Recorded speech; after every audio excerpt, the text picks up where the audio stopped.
Yeah, I came back. I came out of my company truck and back into my own personal.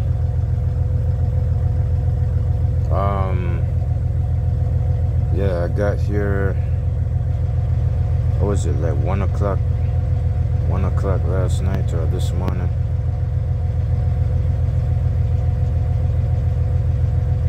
I got here 1 o'clock last night or this morning. And I pulled away from my company truck and put some of my stuff in this one.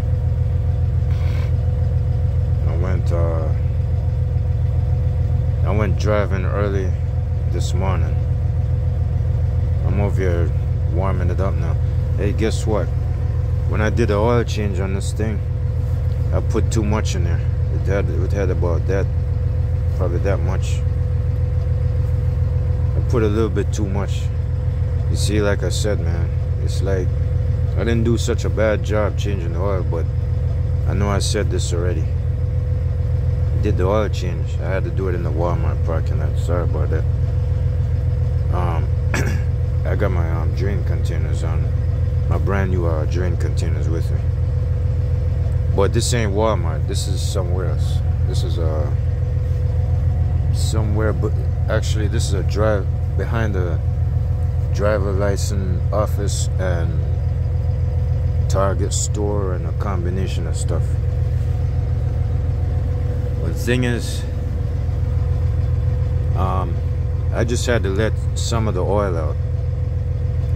I got the container underneath the truck right now. I had to let it out because it had too much. And not only that, I heard this rubbing noise underneath the valve cover. Like when the engine is idling, you got, it's kind of, you hear like a, it sounds like a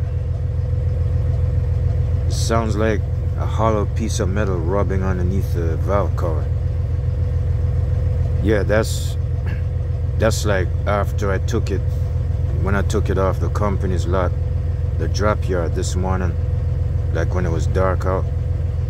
And when I started driving it, I wanted to like warm it up and take it to the Walmart store and then look at it. You know, I just wanted to check it out and keep track of it. So when as soon as I pulled up in the Walmart store this morning, then that's when I heard that rubbing noise. I'm thinking it's a turbocharger. It must be in the impeller vane. An impeller vane is like it's something like a fan, but it's not. It's like it's hard. It's kind of hard to describe. It looks something like a fan, but it's got like a external shield around the metal blades. Not like that fan. When it's exposed, that's a regular fan. An impeller vane is something like a fan inside of a hollow housing, and it pulls air or it pushes air, or it pulls water, it pulls fluid or air through an object to go into another object, like a water pump or something. Yeah, I'm thinking the impeller vane is probably, I guess maybe because I put too much oil in it, that's what caused it. I'm not saying that's what it is, but when I climbed on top of the engine, I tried to press my hand down on the top of the, what do you call it, the valve cover, and I could hear it coming from underneath the valve cover, but it's not the valve cover. I also go to the right side of the engine where the turbocharger is at, and I'm hearing it over there too. So I don't think, as I even asked my mechanic, does this engine have a timing chain on it? You know them chains that go in the front of the, it goes on top of the engine and comes down again, like you know, it rotates. It got a timing chain, almost like it looks something like a motorcycle chain or a bicycle chain, something like that kind of chain. Yeah, they got a timing chain that turns the sprocket with teeth, and some of that will control the, what do you call it, the cam lobe, the cams to turn. Yeah, they got different style engines that use different technologies for that. So I asked if this one has it. He said no. All right, so This engine does not have a timing chain. Some engines got it. I don't know how many trucks got it. I know cars got it though, but he said there's no timing chain. If it did have a timing chain, I would say that thing probably loose, but that's not what it is. So now I drained a lot of oil out of it. It was actually that high past full. Now it's that much space below full. It's like half. So I drained about a quarter distance of the oil and it came down to half. I checked the dipstick like 3 to 4 times just to make sure, and it's like it's a half right now. And that was when I was sitting here. I was taking a nap right here back there in the sleeper, and I stayed here. I stayed in this parking lot for like 4 hours or so, like 4 or 5 hours or 6 hours. So the engine was cold and it was sitting there for 5 or 6 hours. So it stayed okay. So now I crank it. All right, first before I turn it on, I drain some of the oil out. I drained about a quarter distance. I don't remember. I guess 16 quarts, because that's a 16 quart jug, maybe 13 or so. I drained out more than a couple of quarts and it's down to half. Now since it's down to half, I turn it on and crank it up. That rubbing noise that I was hearing, I don't hear it no more. I don't know what caused it. I'm thinking, yeah, I'd probably put too much oil in it. That's when I did the oil change. It did have fresh oil in there, but I put too much in it. So now I brought it down to half, you know, just to let it recirculate and adjust, so it can adjust inside the engine, adjust all the components or whatever it did to it, since I can't see it. So right now I don't hear it, but I'll go outside and try and check and see if I get something out of it. Hold up.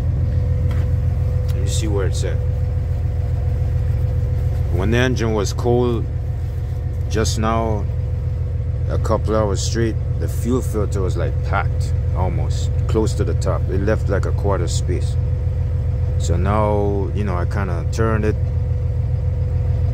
cap and released the pressure, dropped it down below the rim, and it came back up. It came back up about that far. Let me see where it's at. I'll pull the audio cable out of my cell phone. Oh, I even forgot, this thing works. Oh, the cruise control works pretty good on this truck, man. It works just fine. This also works. The high idle, yeah. The thing is, if I turn it up, if I bump up the RPM needle all the way up to 15, it's gonna start stuttering and sputtering. It's gonna get choked. Usually when I drive the truck, oh, I maxed out 70 a couple hours later, about 2 hours later this morning, when I went to the laundromat. Well, before I went to the laundromat, sorry about that. When I went from West Chicago all the way up to Des Plaines, Illinois, which is about 50 miles apart, I went up to that truck dealer, that Volvo truck dealership in pitch black darkness, parked it right next door, like in front of the hotel next to the truck dealership. Try to examine, check out the truck, see how it's doing, turn it off, look at the oil, that kind of thing. It might be burning oil, but it ain't burning the oil as fast as I thought it was. I thought it was burning oil ridiculously, because when I first took this truck out on the road, that's what I saw. I could see that grayish blue haze. I'm thinking it's burning fuel and oil at the same time. It's not. It's hardly ever burning oil, really. It's just the reason why it sounds so beat up is because the turbocharger and some part of the exhaust system up front has got an ear leak, which is not so serious. But the turbocharger, I'm worrying about that. They say it's not too serious. The air leak ain't really that bad. The truck sounds beat up, but it drives pretty good. It's just a little bit too raggedy, that's all.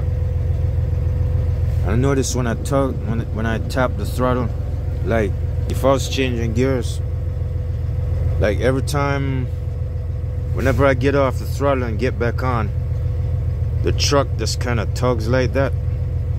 It's not supposed to do that. Well, that's because, you know, it's over 1,000,000 miles. You're gonna have to expect that. I could tell you what's behind that because I got background experience with FFE's truck. It's got to be the differential. It's a couple of gears in the differential housing. It's a differential gear. It's a spiral gear or the pilot gear. It's got, instead of the tolerance being that close, the tolerance is kind of stretched out like that far. No, well, it's somewhere about that. And it's not just one gear, it's probably a combination of both. So if each gear got a tolerance that's stretched out about that far, for example, yeah, if you can see my finger, then you're looking at, if you add them all up, it's gonna be that loose. That's a little bit like probably that far. Like each teeth, you know, it's gonna spread out. You're looking at enough space about that far. Well, that's not, it's kind of hard to understand, if you know what I'm saying. But you know, that thing that's turning inside it, it's like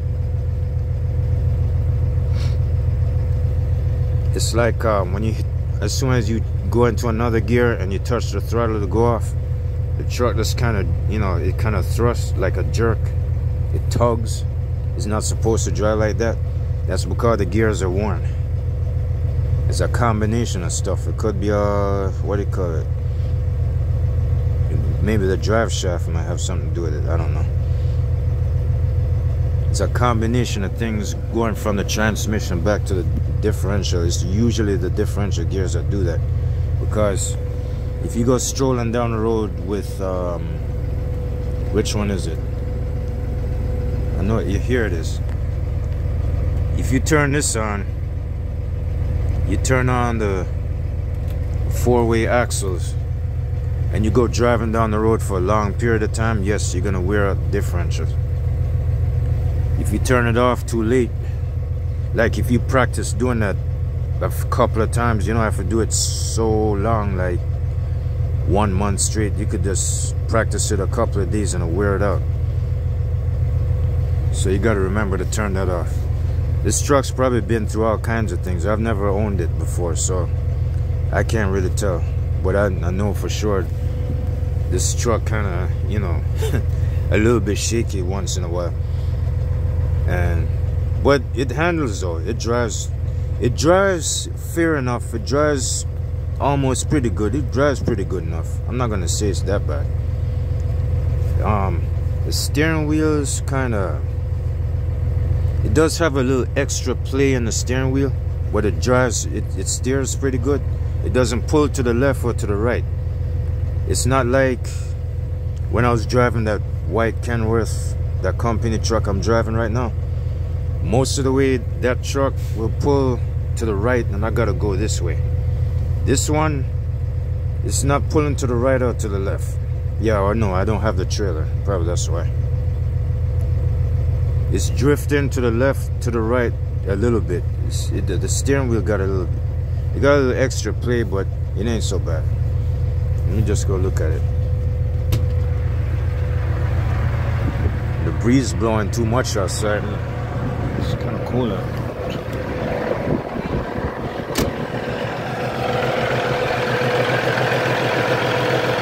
Yeah, some of it's still there. I can still hear it. I can still hear that buzzing or that rubbing underneath it.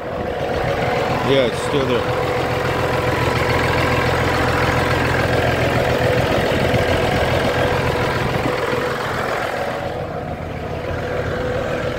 It don't sound as loud as before, but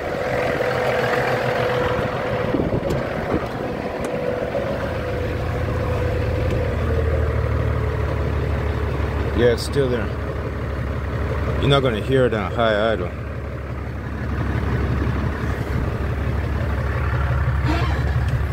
Oh, I forgot to look at the filter. I remember.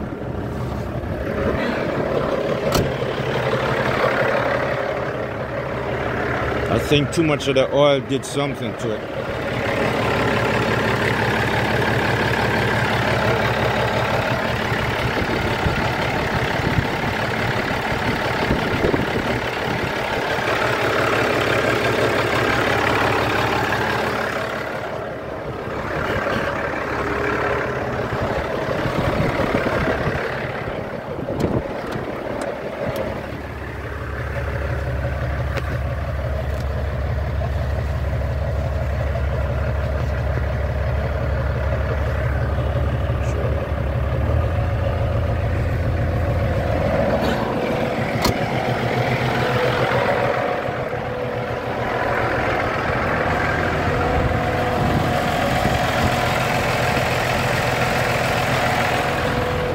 Filter was doing pretty good this morning. It had that much space below that white paper. Now it came up kind of close.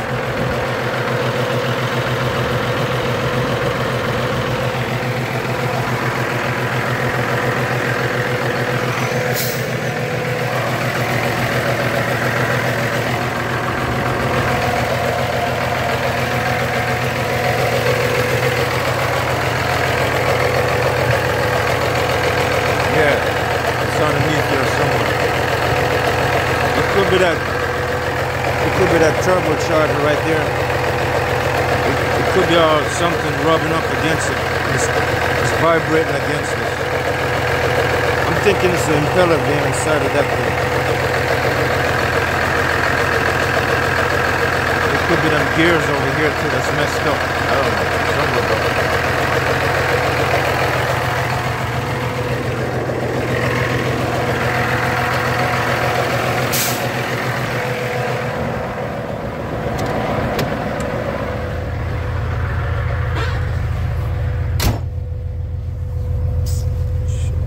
Might have fucked it up pretty good too. I don't know. I don't think the oil level could do that much damage, but yeah, I know the turbocharger's messed up already. Maybe it didn't have nothing to do with the oil. It's just bad timing. I probably thought it was the oil. It probably isn't. It's just luck. Probably since I left the truck sitting for 2 weeks. I just went out on the road 2 weeks ago. 2 weeks ago and left the truck sitting for 2 weeks, and I just came back this morning and started up while I was there transferring my stuff from the company truck back into this one, because I was getting ready to go to the laundromat. I decided to test drive the truck and drive it to Walmart and see how it's doing. So I drove to, what was it, I forgot, West St. Charles. Drove from the drop yard to the Walmart store, and that's when I started hearing it. But the thing is, right after I did the oil change and did a couple of miles, I didn't hear that before. I don't think the oil have anything to do with that. I'm thinking the turbocharger finally reached another level where it's supposed to be changed. That's what it is. I'm thinking that's what it is. I'm not too sure, but I don't like the echoing noise. I'm thinking it's probably it's knocking up against something and it's vibrating against the side of the rest of the engine, making it. That's probably why it sounds like it's coming from the valve cover. I hope that's not what it is. I mean, I'm hoping it ain't the timing chain, or I mean some other component inside it. But let me see where the hell this at. Turn it down. Alright, I'm gonna cut it off right now.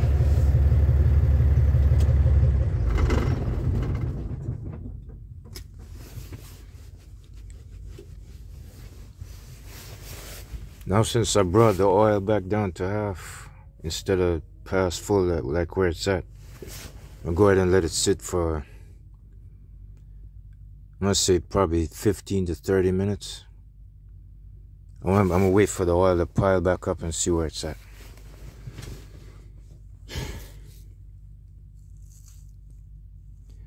The thing is, man, where I went wrong, it wasn't really my fault. The mechanic told me that it's 13 gallons on the Cummins engine because the Cummins are bigger.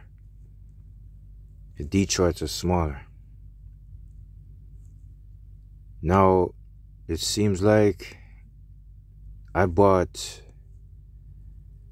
let me see, I bought 7 2-gallon drugs and 2.5 gallon drugs.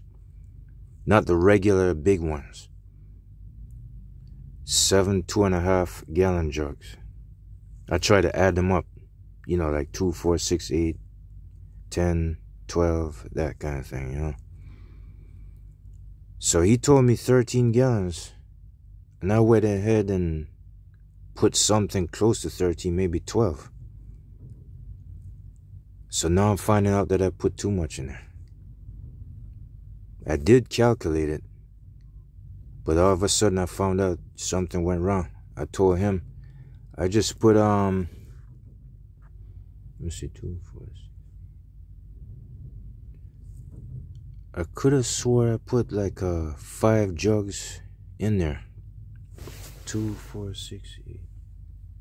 Yeah, it was 5 jugs, 12 gallons. I put about 5 jugs in there, and it came up past full. So it looks like I put about, let me see, I'm guessing probably 2 gallons extra too high. So now I go back and I told him, you know, what happened.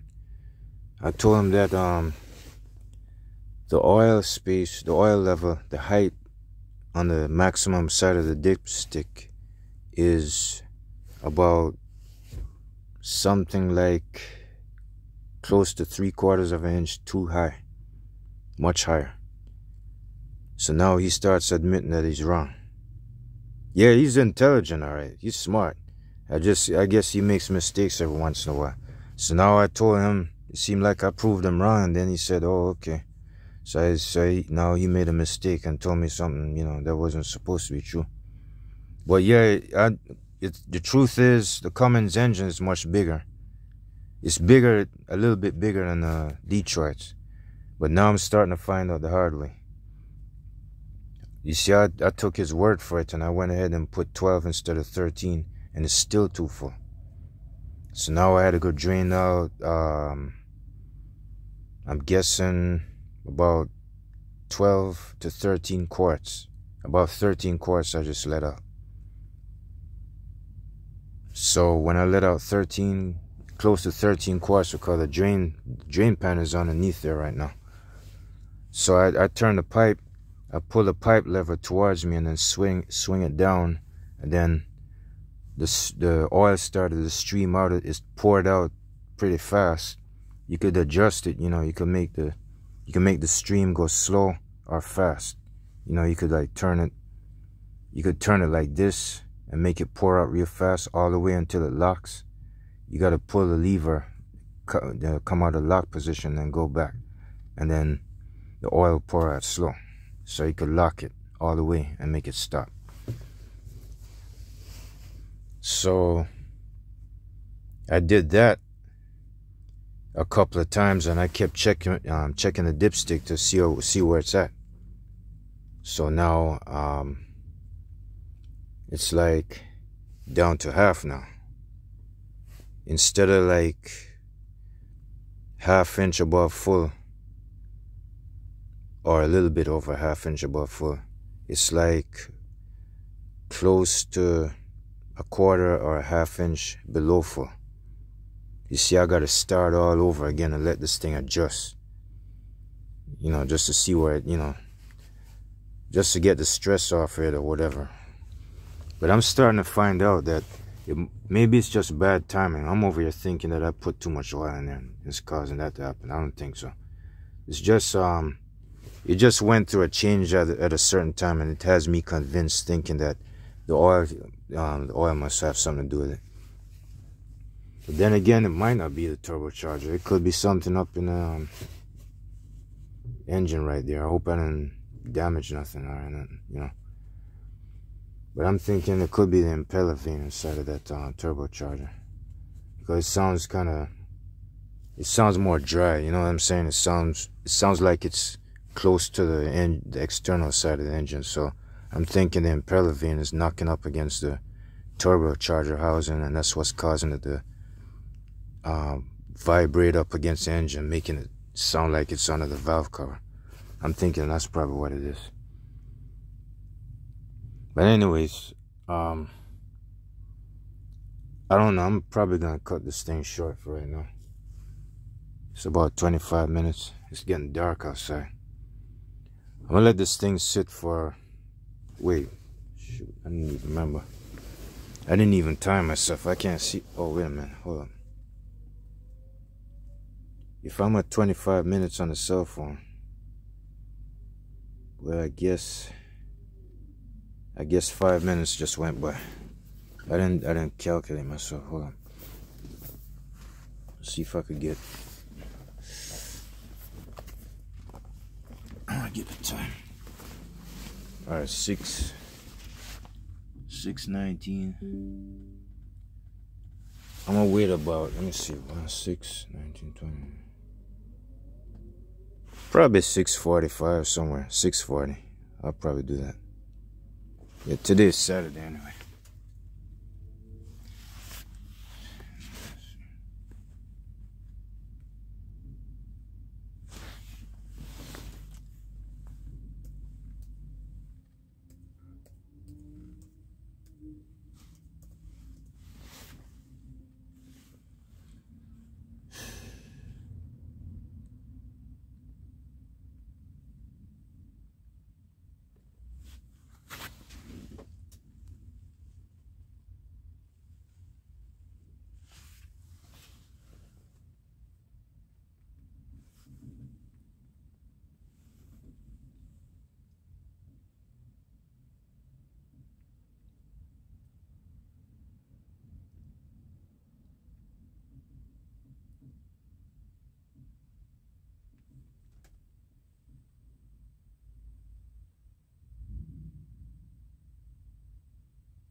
I'm gonna let it sit for another 20, 30 minutes somewhere.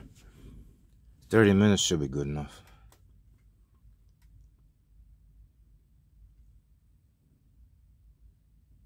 I'll probably wait till 7 o'clock somewhere.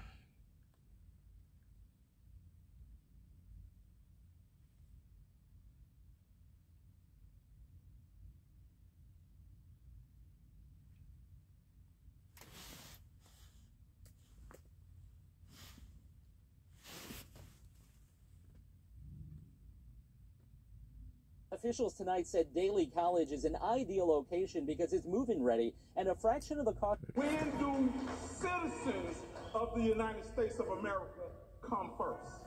On the southwest side, city officials getting an earful. How about this? Give them all these politicians' addresses and put them in their backyards, in their basements, in their houses. This meeting at Richard J. Daly College comes as the city, starting as early as this weekend, prepares to use this gymnasium until August 1st, and 2 auxiliary classrooms on the campus through the end of November to shelter more than 400 migrants. This is about being human and providing humane spaces for them. I serve my country. We need to give the immigrants a chance. But the debate igniting anger about how the city for decades has treated its poor.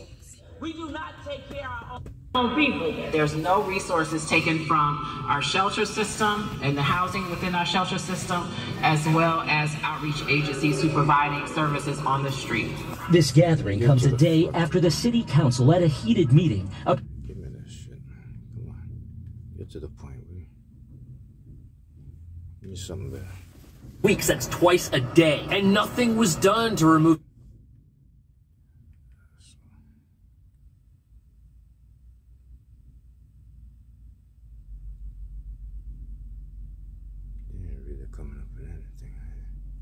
Here it is. Need more resources for legal services? I would say absolutely yes. Meanwhile, New York's governor now slamming the situation at the border. It is too open right now. People coming from all over the world are finding their way through, simply saying they need asylum. And New York Mayor Eric Adams saying providing services for migrants will cost city taxpayers $12 billion. But Biden administration officials have blamed Adams for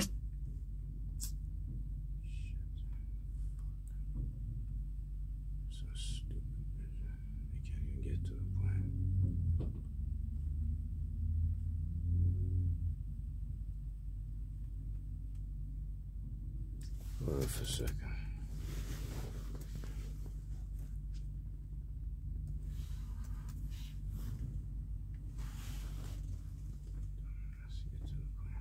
From the government and its citizens to private. I don't want to see you. Get to the point, man.